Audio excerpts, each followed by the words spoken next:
Hello guys, आप लोगों का स्वागत है इस वीडियो में हमारे चैनल पर। आज हम आपको लेकर के आए हुए हैं समास, जो कि हाई स्कूल में समास जो है मल्टी चॉइस जो बहुविकल्पी प्रश्न के अंतर्गत आते हैं। तो आपके कोर्स में कक्षा 10वीं में मात्र 2 ही समास दिए गए हैं, द्वंद्व समास और द्विगु समास। संभवतः शायद कर्मधारय समाज भी आपका दिया गया है। तो मैं आज आपको समाज के बारे में बताने जा रहा हूँ। तो आप ज़्यादातर आप एक चीज़ ध्यान दे लीजिए कि द्विगु और द्वंद्व समाज के बारे में देख लीजिए। ये इंटरमीडिएट के लिए भी है। अब आपका द्वंद्व समास और द्विगु समास, वैसे हम आपको आज बताने जा रहे हैं आपको समास की परिभाषा। तो आप यहाँ पर ध्यान दीजिए। और आज हम आपको बताने जा रहे हैं समास की परिभाषा। तो कहते हैं समास परिभाषा, समास का जो मूल अर्थ होता है उसे हम संक्षेप कहते हैं।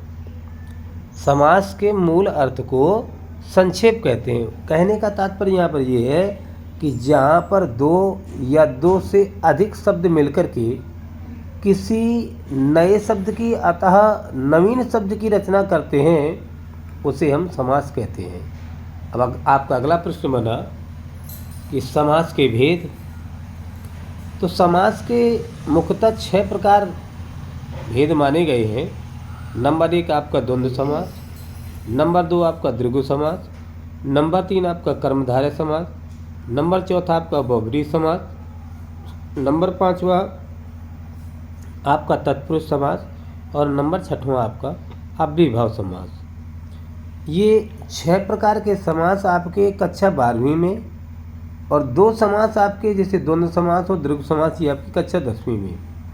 कक्षा 10 में 2 ही केवल समास पूछे जाते हैं, वो भी आपको परिभाषा और उदाहरण नहीं दिया जाता, केवल आपके बहुविकल्पी प्रश्नों के अंतर्गत इन दोनों में से किसी एक को पूछा जाएगा। अब जैसे आपके द्विगु समास की परिभाषा है, तो आप देखेंगे कि द्विगु समास की परिभाषा में कि जिस समास में प्रथम पद संख्यावाचक होता है, मतलब जिसका पहला शब्द संख्यावाची होता है, वह द्विगु समास कहलाता है। और इसके कुछ उदाहरण ऐसे हैं, इस प्रकार से हैं, बहुत सरल है ये जो है, आप परेशान मत हों। वहाँ पर आपका जैसे द्विगु समास पूछा गया, जैसे मान लीजिए वहाँ पर आपका मल्टी चॉइस क्वेश्चन जो बहुविकल्पी प्रश्न है तो आपको रख दिया गया। फिर वहाँ पर पूछा गया कि द्विगु समास है, एक में आपके पहले में दे दिया पीताम्बर, दूसरे में दे दिया नवग्रह, तीसरे में कमल, और चौथे में आपका जो है मेज कुर्सी, कुछ भी इत्यादि प्रकार से। मैं एक एग्जाम्पल की तरीके से बता रहा हूँ। तो आपको केवल वहाँ पर ये ध्यान देना है कि द्विगु समास क्या था और किस तरीके से उसकी परिभाषा है।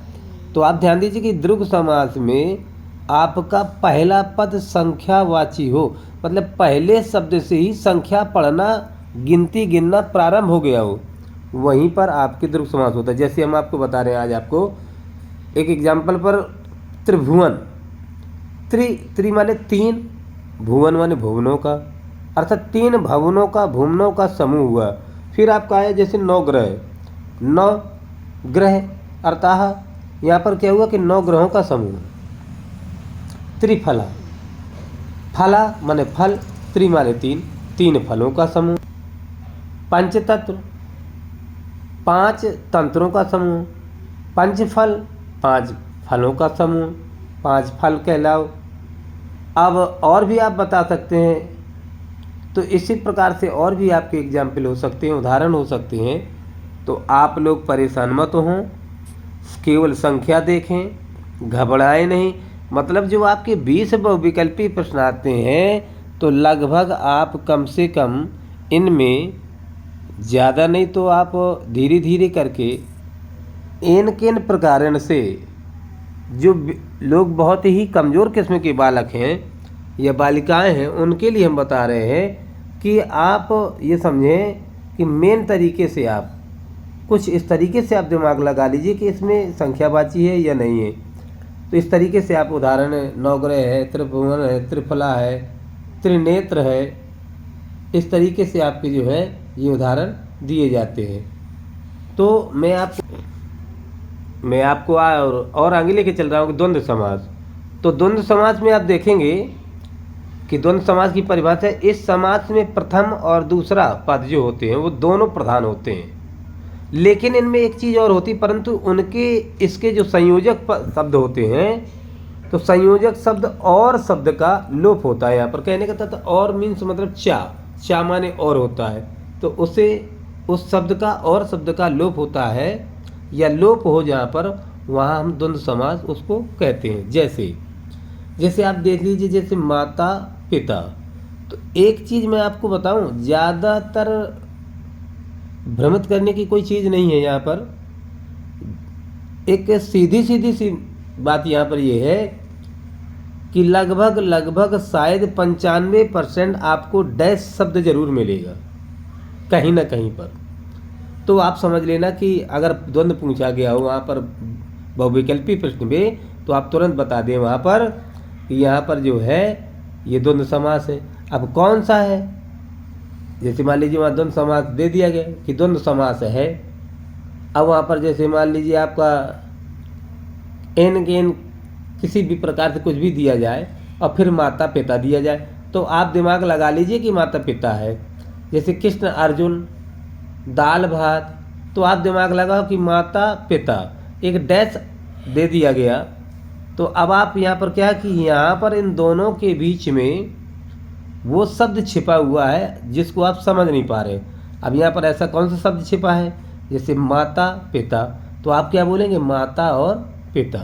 धर्म, जैसे आपका आया धर्मार्थ, अब यहाँ पर आपका डैश नहीं लगा है, लेकिन धर्मार्थ, तो यहाँ पर ये शब्द एक दूसरे के अंदर छिपे हुए हैं। धर्म अर्थ, धर्म भी और अर्थ भी, तो धर्म और अर्थ। जैसे कृष्ण और डैश दिया और अर्जुन, तो कृष्ण और अर्जुन।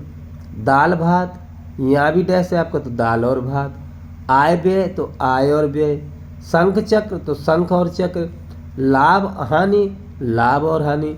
जन्म मरण, जन्म और मरण। मान लीजिए जैसे यहाँ पर और एग्जाम्पल दे दिया जाए आपका भाई बहन, भाई और बहन, तो आप क्या करेंगे, भाई और बहन कर देंगे। तो इसी प्रकार से ये आपके समास कक्षा 10वीं में दिए गए।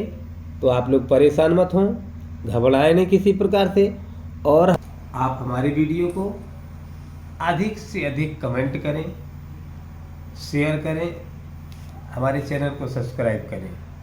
और हम आशा करते हैं और हम दावा करते हैं कि हाई स्कूल में जितने भी बच्चे कमज़ोर वर्ग के हों, मैं आल विषय में उनकी गारंटी लेता हूं कि वो मेरे पास उन लोगों के लिए 15 दिन का समय है अभी, क्योंकि आज 16 तारीख हो गई और मैं 16 कह रहा हूँ, आज 2 तारीख हो गई, मैं गिनती गिन गया दिनों की, तो आज जो है 2 तारीख हो गई।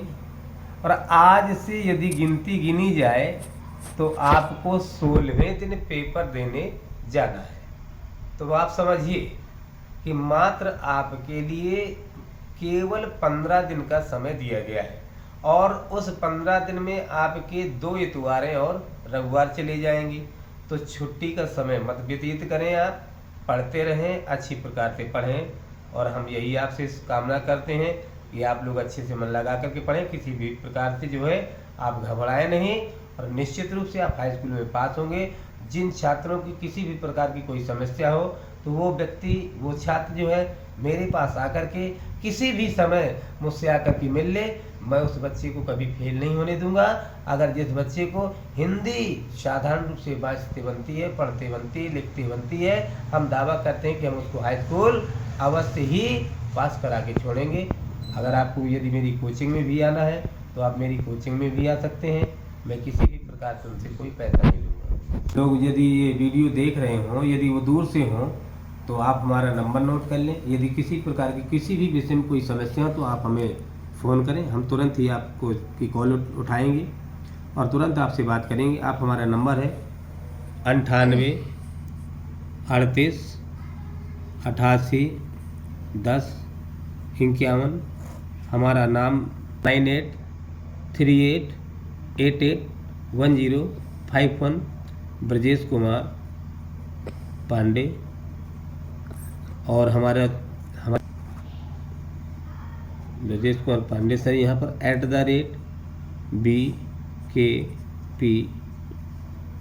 @BKP सर, इस प्रकार से आप जो है यहाँ पर स्पेस लगा दें @B.K.P और डैश लेकर के अर्थात स्पेस लेकर के SIL लेकर के आप हमारे चैनल को जो है आप सब्सक्राइब करें, लाइक करें, अधिक से अधिक कमेंट करें।